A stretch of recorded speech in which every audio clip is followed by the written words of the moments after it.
கன்னியும் மறை சாட்சியுமான புனித செசிலியம்மாவே, எங்களுக்காக வேண்டிக் கொள்ளும்.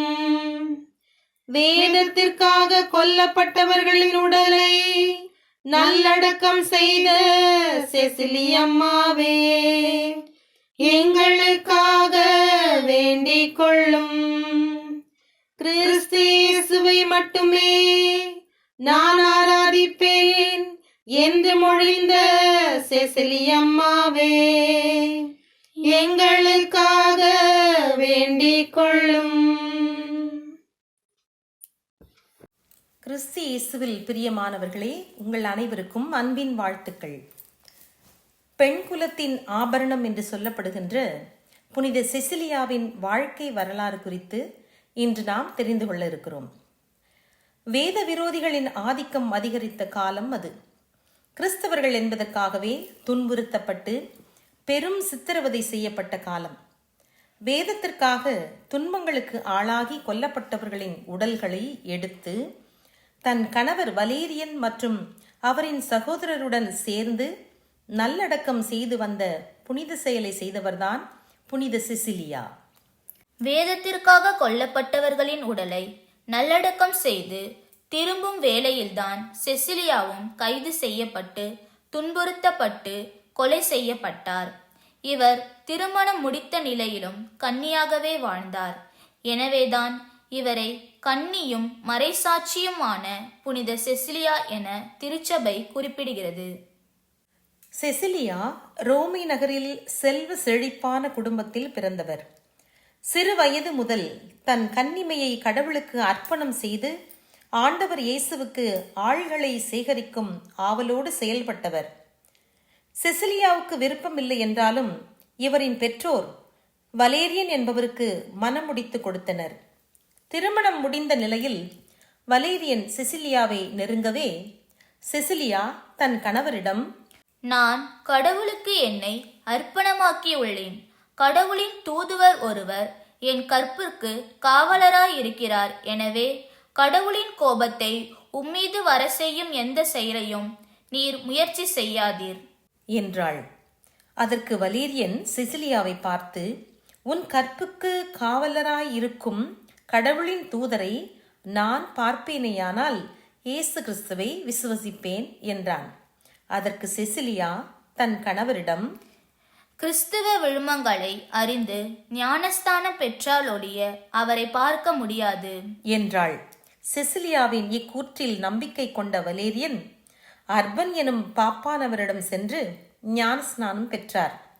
ஞானஸ்நானம் பெற்று திரும்பிய வலேரியன் செசிலியா சொன்னபடியே செசிலியாவின் அருகில் ஓர் அழகிய வானதூதர் நிற்பதை கண்டார். மேலும் அவ்வானதூதர் லில்லி மலர்களையும் ரோஜா மலர்களையும் ஏந்தி நிற்பதையும் கண்டார். செசிலியாவை போல கிறிஸ்து இயேசுவை ஏற்றுக்கொண்டார். இங்கு லில்லி மலர் தூய்மைக்கு அடையாளமாகவும் ரோஜா மலர்கள் அன்பின் அடையாளமாகவும் சொல்லப்படுகிறது. செசிலியாவால் மனம் திரும்பிய வலேரியன் மற்றும் திபூர்சியூஸ் கிறிஸ்துவை ஏற்றுக்கொண்டதற்காக அல்மாகுஸ் என்னும் ரோமை அதிகாரியால் கைது செய்யப்பட்டு கொலை செய்யப்பட்டார்கள்.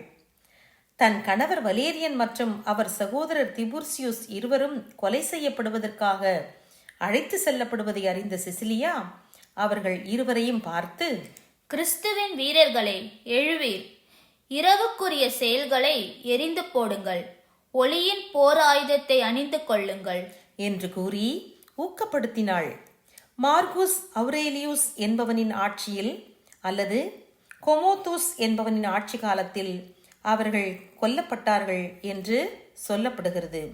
சரி, புனித செசிலியா எப்படி மறைசாட்சியானார்கள்? செசிலியா கிறிஸ்து இயேசுவை பின்பற்றியதன் காரணமாக ஆளுநரிடம் அழைத்து செல்லப்பட்டாள். அப்போது செசிலியா, இயேசுவின் புனித நாமத்தை நானும் என் குடும்பமும் அறிக்கையிடுவோம், அவரை மறுதலிக்க மாட்டோம். நான் இயேசு கிறிஸ்துவின் மணவாட்டி என்பதையும் நீ தெரிந்து கொள் என்றாள். அரசன் தெர்த்தூலியனிடம் இப்படி கூறிய செசிலியா பலவிதமான வாதைகளுக்கு உள்ளாக்கப்பட்டாள். தெர்த்தூலியன் இவள் மூச்சு திணறி சாகட்டும் என்று சொல்லி காற்று புகாத ஆயுத கிடங்கில் செசிலியாவை அடைத்தான். பின் இயந்திரத்தின் மேல் படுக்க வைத்து இரும்பு வளையத்தில் கைகளை பின்புறமாக கட்டி போட்டான். அத்துன்ப வேளையிலும் செசிலியா, நான் கிறிஸ்து இயேசுவை மட்டுமே ஆராதிப்பேன் என்று கூறவே ஆத்திரமடைந்த தெர்த்தூலியன் காவலாளியிடம் இயந்திரத்தின் சக்கரத்தை சுழலச் செய்யும்படி கட்டளையிட, காவலாளி இயந்திரத்தின் சக்கரத்தை சுற்றவே செசிலியாவின் உடலில் கட்டப்பட்ட கயிர்கள் நரம்புகளை அறுத்தன. இந்நிலையிலும் செசிலியா இறை புகழையே பாடி மகிழ்ந்தார். பின்னர் ஓர் அறையில் தீ மூட்டி அதில் செசிலியாவை அடைத்தான். அங்கும் செசிலியா தீயின் மத்தியிலும் இறைப்புகழ் பாடிக்கொண்டிருக்க 3 நாள்களுக்கு பின்னும் தீ அவளை சுடவில்லை. மாறாக முகமலர்ச்சியோடு இருப்பதைக் கண்டு அரசன் தெர்த்தூலியன் செசிலியாவின் தலையை வெட்டி கொல்லும்படி ஆணையிட்டான். இறுதியாக செசிலியாவின் தலை வெட்டப்பட வெட்டுண்ட தலை உடம்பிலேயே தொங்கிக் கொண்டிருந்த நிலையில் செசிலியாவின் மார்பகங்களை தீப்பந்தம் கொண்டு சுட ஆணை பிறப்பிக்கப்பட்ட நிலையில் 3 நாள்களுக்கு பின் செசிலியா, ஆண்டவரே, உமக்காக அர்ப்பணிக்கப்பட்ட என் தூய உடலை தீயோரிடமிருந்து பாதுகாத்தருளும் என்று வேண்டினாள். தன் தூய ஆன்மாவை இறைவனிடம் ஒப்படைத்து கீழே விழுந்து இறந்து போனாள். கிபி 230 மன்னர் அலெக்சாண்டர் செவேராஸ் காலத்தில் இறந்திருக்கலாம் என்று சொல்லப்படுகிறது. இறுதி மூச்சு வரை செசிலியா இறைப்புகழ் ஒன்றையே பாடிக்கொண்டிருந்ததை கண்ட தெர்த்தூலியன் அவமானம் தாங்க முடியாமல் செசிலியாவின் உடலை திபேரியாற்றில் எரிந்து விடும்படி கூறினான். இதனை கேள்வியுற்ற செபஸ்தியார் காவலரிடம் செசிலியாவின் உடலை விலை கொடுத்து வாங்கி நல்லடக்கம் செய்ததாக வரலாறு கூறுகிறது. புனித செசிலியாவின் பெயரால் ஆலயம் ஒன்று இருக்கிறதாமே, அதை பற்றி சொல்லுங்கள். ஆம், இப்புனிதையின் பெயரால் ரோமையில் 5வது நூற்றாண்டில் பேராலயம் ஒன்று எழுப்பப்பட்டுள்ளது. செசிலியா தான் இறப்பதற்கு முன் தனது வீட்டை ஆலயமாக மாற்ற வேண்டும் என்று கேட்டுக்கொண்டதாகவும், அதன் அடிப்படையில் செசிலியாவினால் மனம் திரும்பிய ரோமை அதிகாரி கோர்தையான் செசிலியாவின் வீட்டை ஆலயமாக்கினார் என்றும் அறிய வருகிறோம். ரொம்ப சிறப்பாக சொன்னீங்க. இவரை பற்றிய குறிப்புகள் எல்லாம் எப்படி கிடைத்தது? புனித செசிலியாவின் திருப்பாடுகள் என்கின்ற நூலின் மூலம் செசிலியாவின் பேரும் புகழும் பரவியது என்றும், கிறிஸ்துவ பெண் குலத்தின் ஆபரணம் இவர் என்றும் இந்நூல் எடுத்து காட்டுகிறது. மேலும் பழைய கட்டளை ஜெப புத்தகத்திலும் இவர் பற்றிய ஆதாரங்கள் கிடைக்கின்றன. பழைய கட்டளை ஜெபத்தில் இசைக்கருவிகள் இசைத்து எனும் சொற்றொடர் காணப்படுவதால் ஆலய கீதங்களுக்கு இவர் பாதுகாவலி என்றும் இவர் கருதப்படுகிறார். செசிலியம்மா ஆழமா ஜெபிப்பாங்கன்னு சொல்றாங்களே, அதை பத்தி கொஞ்சம் சொல்றீங்களா? பழைய கட்டளை ஜெப புத்தகத்தின் அடிக்குறிப்புகளில் காணப்படும் தகவல்களை கொண்டு இந்த மகிமையான கன்னிப்பெண் எப்பொழுதும் கைகளை விரித்து ஜெபிப்பார் என்றும், நற்செய்தி நூலை எங்கும் எடுத்து செல்வார் என்றும், இவர் தம் ஆடைகளுக்குள் முள் ஒட்டியானம் அணிந்து புலன்களை அடக்கி ஒருத்தல் முயற்சிகள் செய்து கண்ணீரோடு ஜெபிப்பவர் என்றும் அறிய வருகிறோம். மேலும் இவர், ஆண்டவரே, உம் மக்கள் உம்மை அறிந்து நேசிக்கும் வரம் தாரும் என்று எப்பொழுதும் ஜெபிப்பாராம். இவரின் உடல் அழியாமல் இருப்பதாக சொல்கிறார்களே, அதை பற்றி சொல்லுங்கள். கிபி 230 இறந்த இவரின் உடல் அடக்கம் செய்யப்பட்டதாக சொல்லப்பட்ட நிலையில் கிபி 821 அவ்விடத்தை தோண்டின போது இவர் உடல் அழியாமல் இருந்ததாக சொல்லப்படுகிறது. மேலும் 1599 ஆண்டு இவரின் கல்லறை திறக்கப்பட்டது என்றும், உயர் ரக சைப்ரஸ் மரத்தினால் செய்யப்பட்ட பெட்டியில் இவரின் உடல் அழியாத நிலையில் காணப்பட்டதோடு அப்போதுதான் உயிர் பிரிந்த உடல் போல் இருந்ததாகவும் தெரிய வருகிறது. மேலும் ஸ்டீஃபன் மடென்னா என்ற சிற்பி இவ் அழியா உடலை கூர்ந்து கவனித்து பளிங்கு கல்லில் இவரின் உருவத்தை செதுக்கியிருக்கிறார் என்றும் நாம் அறிய வருகிறோம். ஆன்மாவை கொள்ள இயலாத இவ்வுலகத்தாருக்கு முன் இயேசுவுக்காக என்று தன் உயிரையும் கொடுக்க துணிந்த செசிலி அம்மாவை பற்றி இன்னும் செய்திகள் ஏதாவது இருக்கிறதா?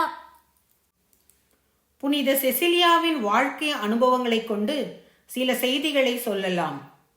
புனித செசிலியா ஆலய பாடகர் குழுவின் பாதுகாவலி, இறுதி வரை இறைவனின் மகளாகவே வாழ்ந்தவர், சிறுவயது முதலே இறைவனின் அன்பை சுவைத்து மகிழ்ந்தவர், ஜெபம் செய்வதில் ஆனந்தம் அடைபவர், இறை திருவுளப்படி வாழ்வதையே தன் அர்ப்பணமாக கொண்டவர், நற்பண்பிலும் தூய்மையிலும் சிறந்து விளங்கியவர், இசைக்கருவிகளை ஆர்வத்தோடு இசைத்து மகிழ்ந்தவர், வாழ்வு தரும் இறை வார்த்தையை எங்கு சென்றாலும் தன்னுடன் எடுத்துச் சென்றவர், இறை வார்த்தையை வாசித்து தனக்கான ஞானத்தை பெற்றுக்கொண்டவர். ஆடை ஆபரணங்களினால் ஒரு பெண் அழகு பெறுவது இல்லை, மாறாக இறைவனின் துணையை நாடுவதே பெண்ணுக்கான அழியா அழகிய ஆபரணம் என்று கூறியவர். இறை அன்பு, அறிவு, அழகு, தூய்மை, ஞானம், துணிவு, மன உறுதி, இறை நம்பிக்கை, திடம் இவைகளின் மொத்த உருவமே புனித செசிலியா என்று கூட சொல்லலாம். இன்றைய நாளில் புனித செசிலியா பற்றிய செய்திகளை, வாழ்க்கை அனுபவங்களை, கிறிஸ்துவின் மீது ஆர்வம் கொண்டிருந்த ஆழ்ந்த விசுவாசத்தை ரொம்ப அழகா எடுத்து சொல்லியிருக்கிறாங்க. ரொம்ப மகிழ்ச்சியா இருக்குது. நானும் கூட செசிலியா அம்மா போல இறுதி வரை இறைப்புகழை பாடி இயேசுவுக்கு சான்று பகர ஆசைப்படுகிறேன். அதற்கு துவக்கமா செசிலியா அம்மா போல நாமும் ஜெபிக்கலாமா?